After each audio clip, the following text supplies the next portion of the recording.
Good morning, Chuck. Good morning. How are you? I'm good. Thank you. Well, Very good. thank you so much for doing this. I think there's going to be a lot of people that are interested in hearing what you have to say, right? You haven't done a lot of interviews in the last few years. I tend to shy away from them. Why is that? You seem like you got a good, happy personality. Uh, well, I don't know. It depends on who's the interviewer. I'm not. I've seen lately that most of these guys are out there that are out there for shock factor, shock value. It gets kind of, I don't know, kind of comical to me. Oh, really? Like you're talking about like the blabbermouth headlines and stuff like that? Well, interviewers that kind of play off of that. You know, Right. Because I don't sometimes, know, for ratings, just for ratings. The shock value, yeah, trying to get dirt, trying to lift dirt from your past, and I don't subscribe to that. right. So But I try sometimes to we do don't it with. look for the dirt, and sometimes the dirt just comes. We're just talking, having a conversation, and the dirt spills out, and we didn't even look for it. So, but yeah, I see No, what you're saying. I believe you. I'm not one to shy away from it 100%. So you may get some dirt today. All right. Well, yeah, it's always, I think people are so interesting. I think your career is so fascinating. And, I mean, just a lot of, kind of an inspiring story, really, because you're born in Argentina, you moved to America. And, you're just I'm assuming just the kid that you said they were doing like a Huck Finn lifestyle, like running around and fishing and like jumping off bridges and stuff. And then you're playing, giant arenas and singing your guts out. That's basically it. Shall we continue? Do Yeah. we need to? No, that is true. I grew up well, my family immigrated from Argentina, Buenos Aires, when I was 11 months old. Yeah, we landed in Queens. A year later, my father went to look for some work at a factory in Stamford, Connecticut. Blue collar workers, both of my parents. Very young, and I was introduced to music in my mother's Chevy Nova at the age of, I would say, 5. Back then it was AM radio, and the latest hits that were out back then. I think it was yeah, around 73. I would say Layla from Eric Clapton, Badfinger, No Matter What, Day After Day. Um, Gosh, what else? There was plenty songs like that back in the AM days. So I was around and I was introduced to that music.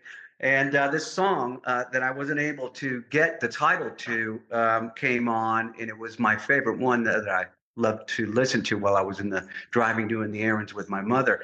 Um, it was Stairway to Heaven, but I had to go hum it because I couldn't get the title. I didn't know the title, so I was 5 and I was in the department store of Sears, and I hummed the last few lines of Stairway, and she's buying a Stairway to Heaven. So he says, I know exactly what you want. So I took this album home and I put it on, and I had no idea what I was looking at and what I was listening to. And it scared the shit out of me, to be honest with you. I mean, but that's how it all started for me. Around 9 years of age, we moved to South Florida. And yeah, that Huckleberry lifestyle of jean shorts, no shoes, no shirts, swimming in the canals with the alligators, going to the ocean, the whole bit. So I was pretty much a freewheeler out there, enjoying my life coming up. And, that's translated into going to shows at a very, very early age. My brother, who's 7 years older than me, took me to my first show in 1976. Now, I don't want to date myself, but yeah, I was 12 years old, and that was Peter Frampton Comes Alive at the Miami Baseball Stadium. And yeah, 60 something thousand people there. Shortly after, I got to see Aerosmith, The Rocks tour. So my mom would say, take him with you. He loves the music. So that's how my whole musical career started, at a very early age. By 16, I was playing drums in clubs with a forged passport, a forgery that my dad had done on the date of birth. So I was able to get in and I was 16. You had to be 18 back then to play in the clubs, and I was playing drums for my brother's band called Driver. And yeah, that translated into a few years of doing that. And during that time, there was this place called the Agora Ballroom where all the bands used to play. And back then, I used to see Johnny Depp performed there in a band called the Kids. And I was 17 years of age, and what I had met these two French girls that said, "Come on, we have to go. You have to go see Johnny, Johnny, Johnny." They talked about the Johnny, Johnny, Johnny, right? They were from Quebec, and they were some dancers. They were dancers, and so I went with them one night, and there he was, before all the hoopla of Hollywood and all that, and so. Was Brian Forsyth there at that point too then? Because I think he told me that he knew Johnny Depp before he became a movie star. He had seen him in the music scene. So is this around the same time? Yeah, those guys would come through. Those guys would come through and play, but are you talking about being in the same band? Well, I just saw that scene. Is that's Brian Forsyth of Kicks? Yeah. And then, like, was it Rock they were was for Rock sure. They were around playing. then too? Absolutely, they were playing at that at the Gore Ballroom back then as well. So he was around at that time. Yeah, he would have ran into him at that time as well. Yeah. Okay. But yeah, he took over Mitch Perry's place. He was in a band called the Kids. So I saw Johnny with the band called the Kids, and Mitch Perry was in there before that. But then Mitch had left to New York to do a few recordings and So such. what did you think of Johnny Depp as a guitar player back then? Were you pretty amazed?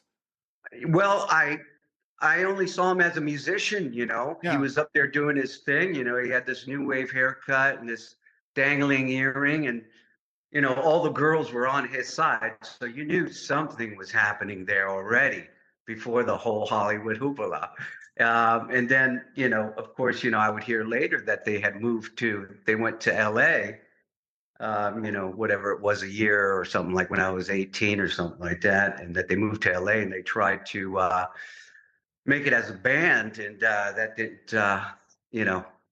didn't lead into anything. But he ended up meeting Nicolas Cage, and became friends with him, and Nicholas introduced him to his agent, and then that's how that whole started. Right. But yeah, he was a musician at first. Now he's back in the musician, right? Now he's playing with Alice Cooper and stuff. Which is wonderful. Yeah. Wonderful for him. I'm glad that happened to him, for him, as a matter of fact, because that's where he started. That's what he wanted to be. Right. The whole actor thing just turned into being that just by default, basically. But so back to you. So how did you never played in cover bands? So you learned how to write lyrics and stuff. How did you learn how to sing though? Did you take lessons or you just self-taught? No, I just was doing it on my own. I just loved, the idea of singing, and I loved singers out there, anywhere from Paul Rogers to Rod Stewart. Robert Plant, of course. I just, love the idea of just, getting up there and, singing, some songs, how it translated for me was just by putting the needle down on the LP and singing along with these fellas. So Rod Stewart's the Beck album, the first album, Rock Me Plimsoll, all that stuff, as well as Rod Stewart. Well, I just mentioned that, but as well as Paul Rogers' albums and stuff like that, and the Bad Company albums. And it just happened that I just had a natural feel for it and a natural voice for it. So I just continued doing it as just to do it as fun. And it came about the time when we couldn't find a singer for the band. My brother decided to stop singing, and we wanted to get a lead singer. So we looked around for a year, and we couldn't find anybody. So my brother said, just get up to the microphone and just start doing your thing because it'll be easier to find a drummer than a singer. So that's how that all started. So I shortly after that was asked to join a band called Diamond Rose. They were an original band in South Florida, and so I had to put pen to paper right away and learned this new deal about writing your own songs. So I started deeply getting into that and did some shows with them. And then shortly after that, this band called Defiance asked me to join, and another original act, and quite good of a band. And I think ultimately we would have probably done something if I had not gone to California. But that's another story. But yeah, the calling from California was a whole other thing for an audition for. Well, what had happened was some young woman by the name of Beth Nussbaum from a magazine called Roxy magazine had been in Florida, and she was the editor for that magazine. And she said, "Can I tape you on this VHS tape?" I said, "Sure." So that tape landed in California into Wendy Dio's office, and I got a surprise call. This Wendy Dio on the other line. Okay, so I picked it up, and she said, "Listen, Rough Cutt is going to be auditioning singers, and we'd like to fly you out." So I did. So here I am arriving in California and being picked up by a limo, palm trees everywhere. So it was very cool. I got there, met Paul Shortino, first rock guy, vocalist that I met. Um, well, let me back up. It's the second guy. The first guy was Ronnie James Dio, Oh, major. that's amazing. But so here I am in California, and Paul said, let's go out to dinner and tomorrow your audition. So I auditioned, didn't get the band, the gig, and but they were set on this cat from Shark Island. I think his name was Richard Black, Yeah, that's and right. they were Richard set Black. on him. Right, right. So they were set on him. They told me, listen, we're talking to Richard Black and so forth. And I think they might have done something small with them, but then that turned quickly into Jailhouse, which Rough Cutt disbanded.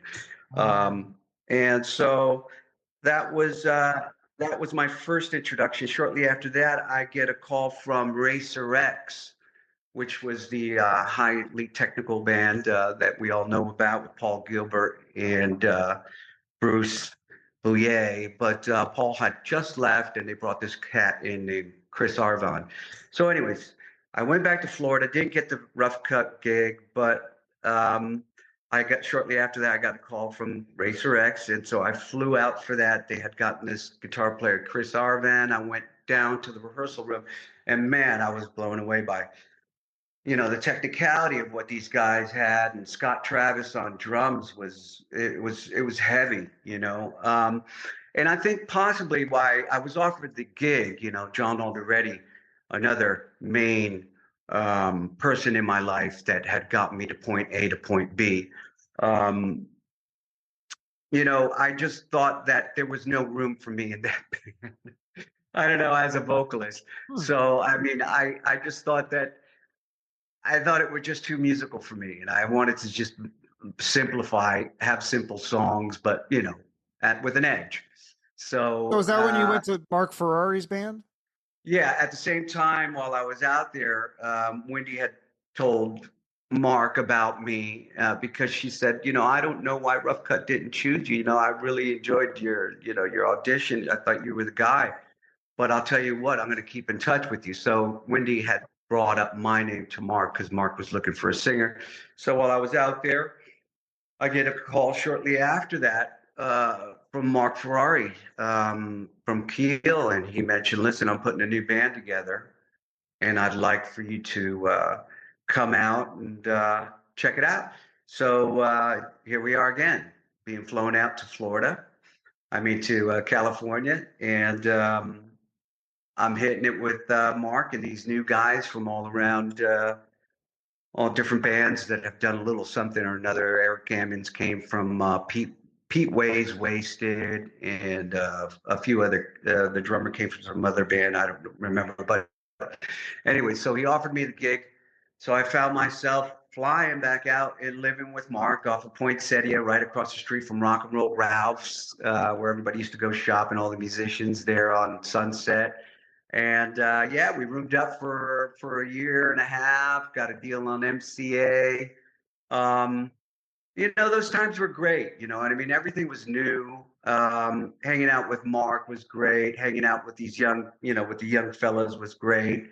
Um, Doing the deal, going to the Rainbow when everything was still just, vibing. There was a heavy vibe in the air of goodness, of fun. And so we had, collected some songs together. And had gotten signed to MCA Records, and that's when George Lynch came around. By just by the mere chance of John already saying, "Hey, look, this is the guy you want to get in touch with." So basically, within a period of like a year or two, you had offers to try out for Rough Cutt, Racer X, Mark Ferrari's band, and Lynch Mob. This was all like within a very short period, right? Within a year, basically. It was just like one thing after another, and it was just happening so fast, which was surprising. But I welcomed it, So it was just meant to be that way. It's crazy because you started off as a drummer and then you kind of just fell into singing. It's not like you knew at a young age that you had this talent. Because when I listen to you sing on Lynch Mob and stuff, I mean, it blows me away, like your range and everything. And it's like, you're such a good singer. I could see why all these bands were going after you, but did you not figure that out yourself at that point? It took a little longer, or did you get better? Yeah, I mean, I got better by doing, and just by listening to these singers that I love so much,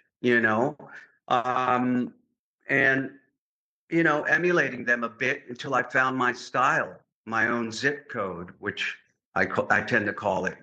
I tend to call singers that I can identify right away having their own zip code. So I always aspired to try to get that, to find that, as well as being a lyricist and trying to, come in from a different angle, not your usual angle or something that you've already heard before from a lyricist. So, it was just by doing, just like digging deep, you know what I mean? Trying to translate what I was saying in the lyrical content. So that's how it came to be that it just progressed and got better and better with time. I think possibly right now is my best time as far as connecting my lyric with my soul and being able to do the right phrasing for that right particular lyric, Yeah. So when Lynch calls you, does he have to convince you and sell you? Because you're already in this band with Mark Ferrari. I mean, did you feel like any sense of obligation to stay with Mark Ferrari, or did he understand like, no, you got to take this opportunity because this is a once in a lifetime kind of thing? I would say that would be it. He says, you need to be with us, man. This is the right platform for you to jump off of. I'm giving it to you on a plate. Of course, the money that, twisting my arm with the money a bit, it helped, but I mean, I had to like wait out. It was very simple and easy for me, you know what I mean? Try to make it with this baby band, with the new deal, or join a platform, join a guitarist who was at the pinnacle of his career, at the pinnacle of his popularity in Japan and worldwide. I mean, you got to understand, this guy was a mega rock star in Japan, as well as here. Everybody wanted to know what he was going to do next, coming from what is it, back the live album, the last thing they had done. So it was a no-brainer for me. You know what I mean? I said to myself, well, you have this great platform that you can traject from, and try to do something with with this, and it just I just made the decision. Of course, that didn't it wasn't very lightly taken from Al Teller from MCA or the band themselves. I felt like I broke some hearts there, and I left with a broken heart too. But I had to do this. I had to take this opportunity for myself because it was a matter of having that, being introduced to the masses at a quicker speed. So I did my best with that. And so given that opportunity, I said, I'm all in, let's do it. Yeah, and that you made an amazing album. That first album, Wicked Sensation, was great. So you wrote and recorded that in like an industrial kind of building that was being used as a church or something.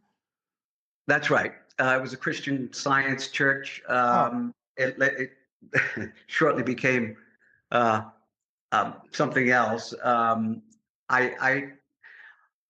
We experimented in there writing songs. I experimented as well in the writing there. It turned into something different in there. I made it my own as far as, we came in there and set up the whole band, the PA and everything, put an 8-track in there, 1/2-inch tape. And we just started coming up with the material. But, to back up from that, George and I started off writing together when he would come over to the apartment that they had set me up in. So we had a little foundation. We had gone to this gentleman's house by the name of Danny Poole on top of a hill, this huge white house in Scottsdale. And Arizona, that's where I am now.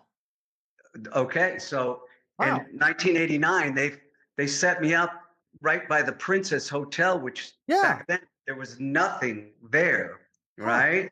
And it was like an oasis. I mean, I could have very well been in Morocco or something. So it was a perfect setting for me to write these lyrics and do these songs with George. You can hear it on Dance of the Dogs. You got that Marrakesh kind of vibe. You can hear it on She's So Evil. And so forth. So it was a perfect setting for us to do this writing for this album. Like I said, George was on fire at his pinnacle on what he was giving me, introducing to me. So here we are in the studio at Danny Poole's place up on the mountain, and we're recording this little demo with Mick. And so here's George in the garage. He goes, "Hey man, I got this new idea. Check this out. Come on in here." So he busts out Wicked Sensation. So I'm going, holy shit. I've just been given the keys to the kingdom here, because he's just, every riff that he was introducing to me was it was a gem, So I had great stuff to work with. And that's how that magic of that album transpired and became one of these albums that you can still put on and listen to today, whether it be the production sound of it, the writing, the performance. It was a great time to be in that situation with George and Mick. Yeah. So Max Norman was the producer. What did he add to the production in terms of, did he help with the arranging at all? Was it more just sonically he added things, or? I think his role was more sonic, in the sonic department, as the recorder and mixer of the album, which hands down, it did a fantastic job. He did have an involvement on a writing credit with River of Love. So hats off to Max Norman on that. But he was very instrumental in creating a sound for us, taking it via the drum track sound being recorded one-on-one with the PA. So what you would do is mic the PA from a distance in this huge room, like a basketball court room. And that's what Mick was working with. George had, whatever he wanted. We had an endless budget. And it was, his job was to get the sound of the band and also create a sound for the band. And he did that because we just wanted it to sound live, and gutsy and have a lot of punch. And so that's what he gave us. That's what he got for us. I mean, the guy was fantastic. I mean, most mixers, you would think, they like to mix very low. He would throw them up on the 747s and, crank it up and, get a vibe and move with it and then bring it down. He was total rock and roll, Max Norman. Yeah. Wow, that's cool. So, and then Anthony Esposito, the bass player on this album, I'm told that you were the one that pushed for him to play bass. Did George want someone else, or what was the story there? No, I pushed for Anthony. We had auditioned quite a few bass players out there. We flew out quite a few, some that are known, some that weren't known. Anthony on the spectrum wasn't known that much, but I discovered his package, his demo that he sent in, and I don't know, it was something that I kind of gravitated towards what his audition tape was. I talked to him on the phone, and then we had him out. We brought him out, and the thing that I connected with Anthony was that he enjoyed the stuff from the UK. He enjoyed the stuff that was, a little bit more edgier from New York, and I gravitated towards that because I knew with Anthony we're a bit younger than the other two fellas, I think whatever by 10 or 11 years. And I thought that possibly, and he had some great, creative ideas as to how we can move this band in keeping the direction of rock and what George and Mick are known for, but maybe veering it a little bit away where it's a little bit more interesting and bringing a little bit more psychedelia sound to it, a little bit more of a UK, New York vibe, edgier vibe to it. So that's how I connected with Anthony on that, and I pulled for him for those reasons, because every other bass player were, pretty much, still, LA kind of let's rock kind of, guys.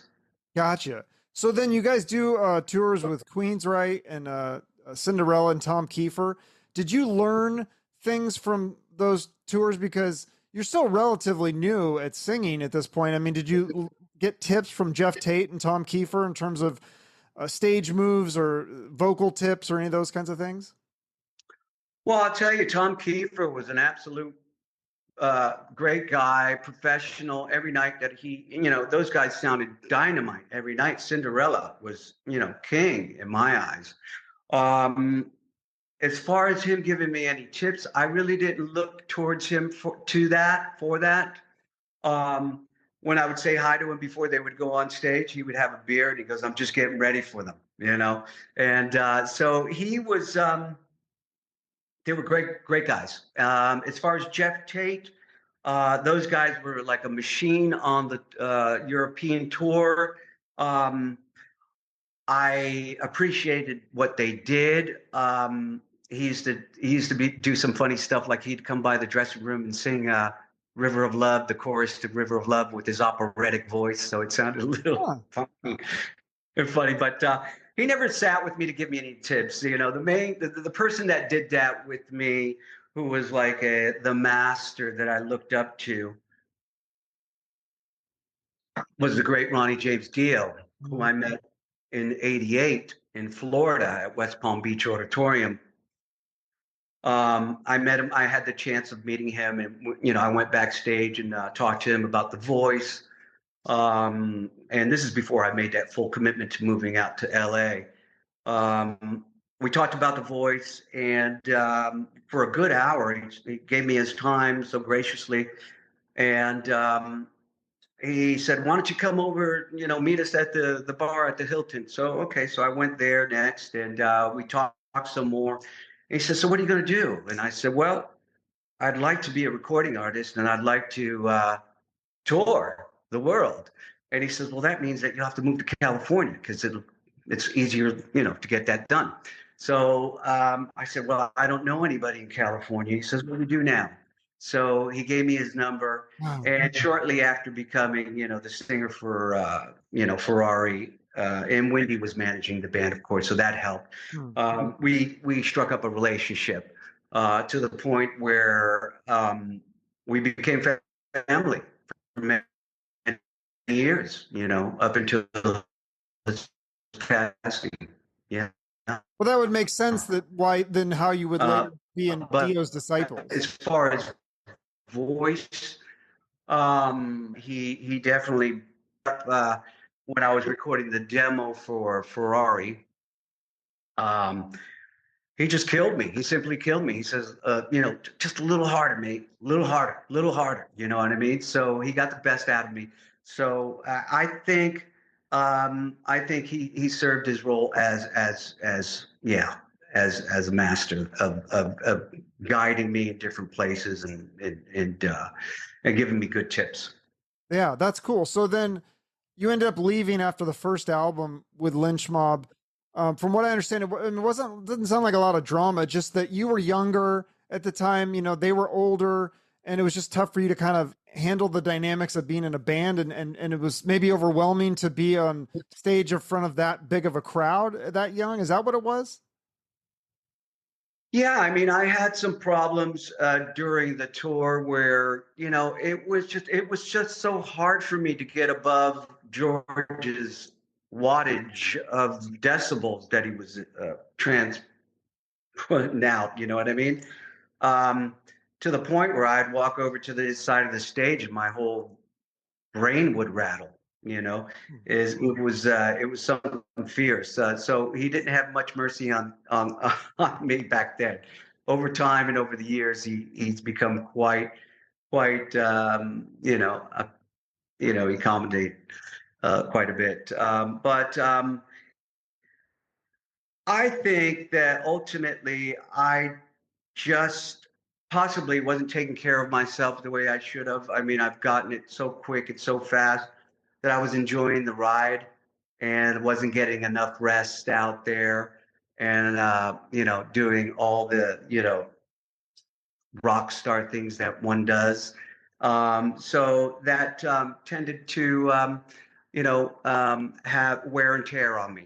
So in the end, we had a meeting, and I never got a notice or a letter being fired. We had a meeting, and we talked about it.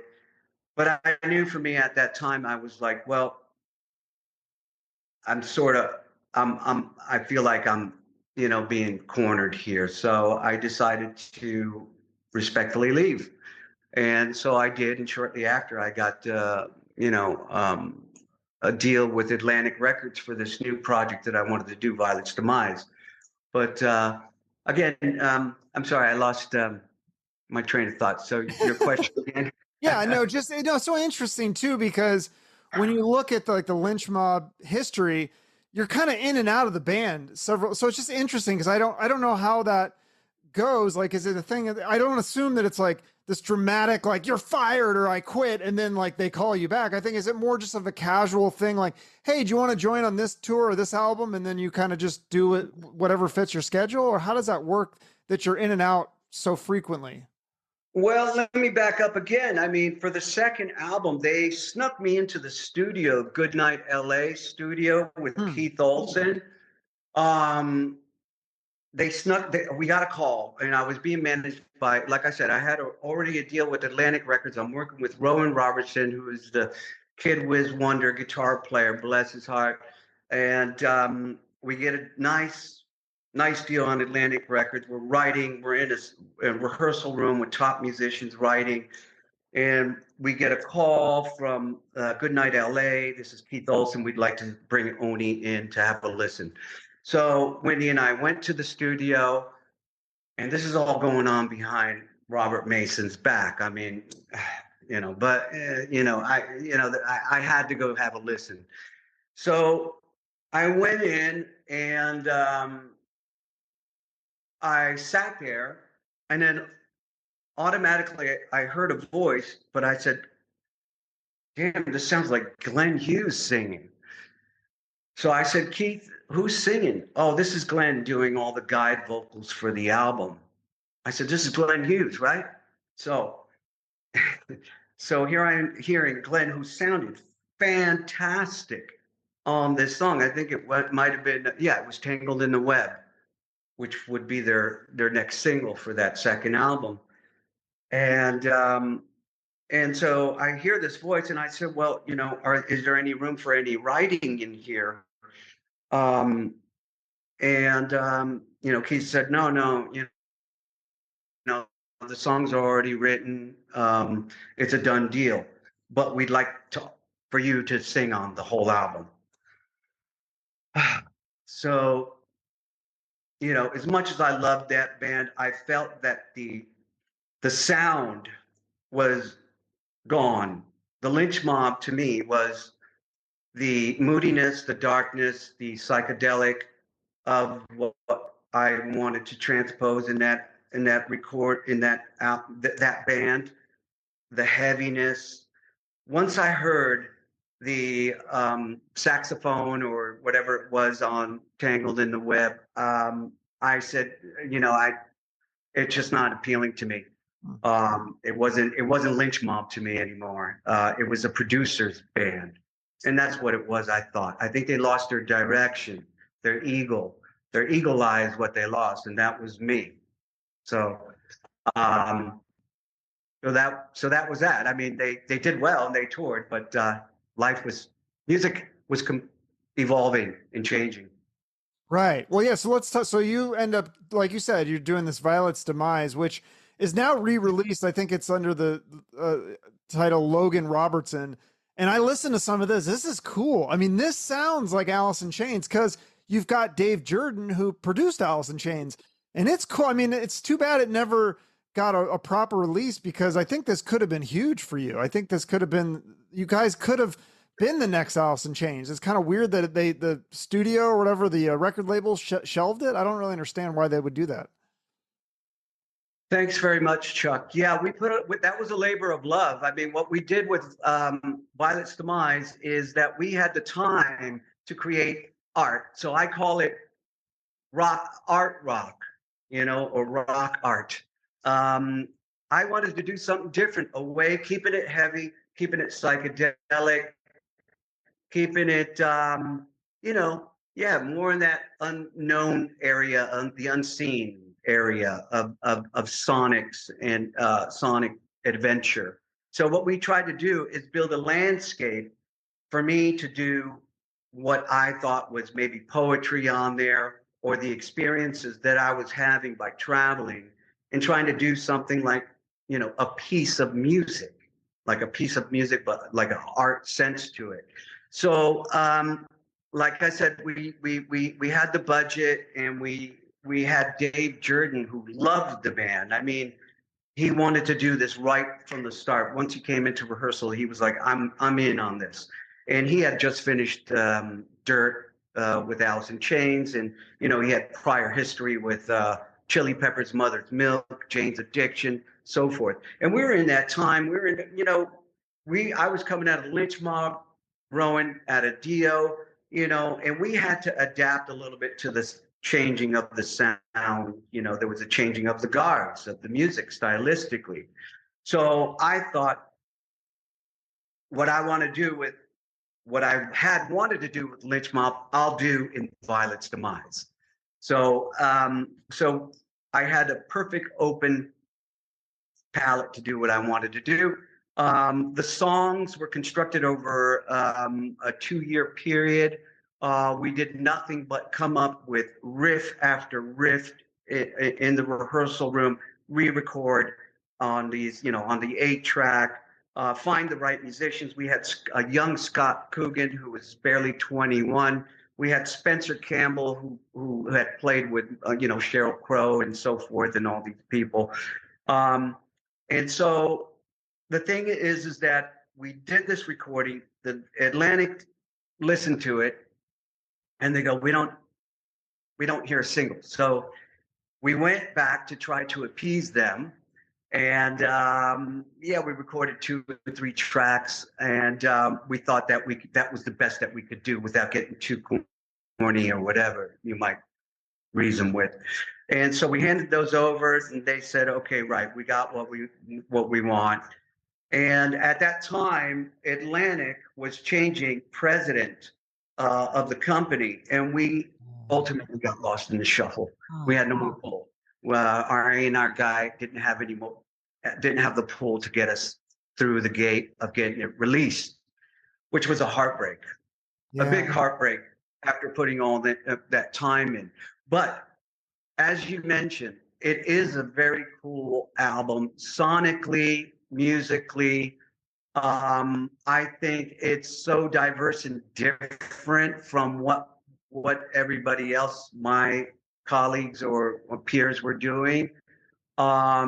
If it would have just gotten a chance, I think we could have had a good chance of maybe, touching base with the rest of those cats like Alice in Chains and the Soundgardens.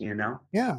Well, because a lot of bands are not single bands, they're album bands. And I mean, you got to look at the whole album, and maybe it could have been the second or third where you hit that crazy single. I mean, they got to give band time to grow. But I guess that back then, that wasn't the thought. The thought was we need hit songs right now. You're absolutely right. Yeah, they were, the business was changing. They wanted to hear what they thought would be a single that they could get behind. And at that time, there were bands putting out singles like Mr. Big, but we weren't that type of band. Right, it wasn't a pop and you're band. absolutely right. Given the sorry, it's not. It wasn't a pop band. It was more of a. I think would have appealed to album buyers such as myself. I didn't usually buy albums based on the single. It was more the whole band and the feel and the vibe and the whole album. So. Absolutely right. We had some room for to do that. If we would have gotten the chance. But so that was a big heartbreak. Violets Demise, but it's out there as a bootleg these days. It didn't get re-released, but at some point it will have its due and get a proper re-release. We're just waiting for some time to go by so we can get the licensing rights and so forth. Gotcha. Yeah. I think you can hear it people can hear it on YouTube. But so after that, then you took a hiatus and you moved to Switzerland. Is that where you still live? No, I don't live up in the mountains anymore. I don't live up in the up there in the Alps. But I did move. The music was changing. I had gone back shortly with George for a tour opening up for Dio. I believe that was 2001, 2002. We had Chuck Garrick on bass. He's in Bisto Blanco now. And we had, of course, Jimmy DeAnda. And we did a run. And then, music was changing. We were playing smaller places, smaller venues, smaller clubs. I felt that wow, this is sort of miserable to go to Oregon and play in a church, a holy church out in the woods, which has become a heathenistic place of a venue. So I just thought that it was just getting kind of just strange for me. The whole scene, everybody was, the element of the music was changing very rapidly. So I decided, well, I'll go to Europe. So I did. And I moved up in the pre-Alps, and shortly after, I had been contacted by a producer by the name of Michael Voss, and he just produced the Michael Schenker album that's coming out or is out right now. He said, "Listen, I know that I heard that you're here in Europe, and I'd like to work with you, and let's do an album together." So that's what we did. And but I was sitting on a hill and I was singing, with my acoustic, and I was up in the pre-Alps and looking at this beautiful, wondrous place. And I took on a whole different role of more singer-songwriter on this particular album, Stranger in a Foreign Land. And I just followed my heart with anything that I do as far as music. I just follow my heart and follow my soul, where I'm at in that moment in time. I don't like to stay in one place musically, because there's growth. And we should, as I never got into this for the money. I got into it because I love music and I have a deep respect for the music. And I love when I can grow as a musician, as a listener, and put out something that resonates with my heart and my soul. So I did this album, which was a bit stripped back, just singer-songwriter. I wrote all the songs on the acoustic and the tape recorder, and we had all these musicians perform on it. We had Steve Lukather on it, a lot of top cats from Germany on it, and we released it. We got a licensing deal, distribution deal. We released it, and I got really, I got slayed over it because what happened to his voice? What happened to his voice? He doesn't sing the same. Well, I was just kicking back, man. I was laying back. But it never went away. It's just I was just following my heart, man. And to this day, I listen to a lot of singer-songwriters. Jackson Brown. I listen to the Allman Brothers. I grew up on all this stuff, being a South Florida kid. The South Florida brought all these guys that were classic rock guys, which I love. Yeah, so you're proud of that album. I mean, even though maybe some of the fans didn't appreciate it, you had fun with it. I did. Like I said, I was by myself, had a J200 acoustic tape recorder, and I had my own little studio, and the visual outside was pine trees and mountains. I was also creating a family. You know what I mean? I had my first daughter. It was there was a lot of love going on in my life, and I was sort of settling down because, after a wild ride with the Lynch Mob and the experimental side of being Violets Demise, and I was not a drug addict, but I was a drug artist. So I was sort of like a chemist that utilized certain things to expand my mind. So oh really? You have to so talk that about all that, went away.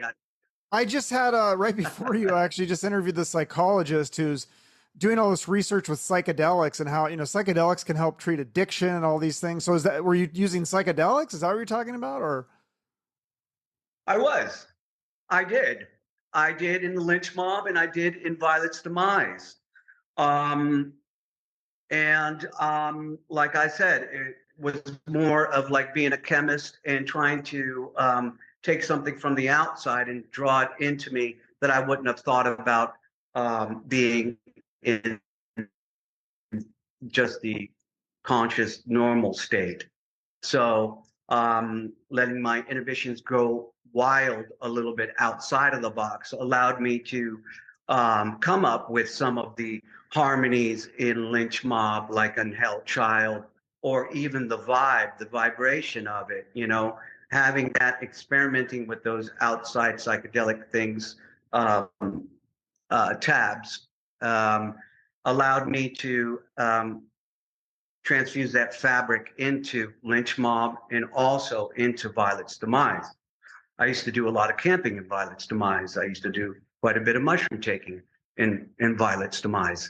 And so I got into it as a way to find myself in a hole and to make me solid, beyond the alcohol. I left the alcohol and I went that way.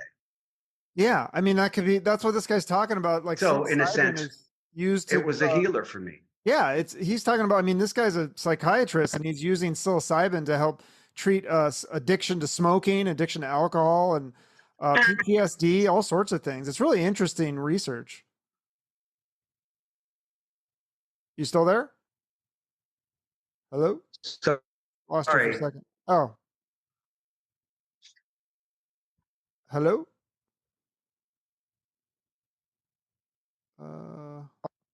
Sorry, we lost each other. Oh, well, yeah, I think you're back. Okay. Hello? Yeah, lost you for a second, but sorry about that. No worries. We lost each. Yeah. So when did you join the Raiding the Rock Vault thing? Because that's in Vegas, right? So like, yeah, you had to move to Vegas at some point. No, I never moved to Vegas. I just stayed with a friend. they contacted me, and I decided to come out and do that for a couple of months, and that was that basically. Okay. So then, and then you did Dio's Disciples, and what are you working on now? I'm sure that's what everybody wants to know. Are you doing another solo record, or because Lynch Mob is they got a different singer now, and I think they're wrapping up they're done, right? I don't unless you're gonna join it for a finale or something. The final ride, I don't know much about it. All I know is that George seems to be happy, and we have texted, um, in the past about maybe doing another album together, not under the Lynch Mob moniker, but under just Lynch and Logan, because that is the essence and the core of the Lynch Mob sound. So, so at some point, I think we'll get to it before we turn to dust. Wow, that's exciting for fans to hear. I'm sure they would love to hear that, even if it's not called Lynch Mob, Lynch Logan. I think that sounds better. That gives you a little bit more credence in the process. So it's not just his project; it's like you're half of it. Is what you're saying. So yeah, but when he was with the Lynch Logan, it would be more of a joint effort as opposed to just you're a hired gun on George Lynch's project or something. So you'd have more of a say in the songwriting and such. Here we go. Yeah. Yeah. So, I mean, you would have more of this is more of a collaboration between the two of you and not just you're a hired gun for George Lynch's band. That's right. It would be, yeah, a celebration of what we had done in the past, and something new that we could leave the fans with, if it should be a last venture together. I would look forward to it. We'll see if it happens. Yeah. Is there anything else you have in the works? Any other projects that you're working on? Well, I'd like to put something together. I'm at the moment seeking different musicians, interesting musicians that will do something that's a little bit outside of the box. Oh, is that all you can say about that, or no? Yeah, no, I mean, they're great musicians. So something out of the box, meaning experimenting with rhythms, having the guitarist being able to really stretch, having a bass player that can really play fluidly. So it's going to be not your usual thing that you probably hear me doing or expect me to do.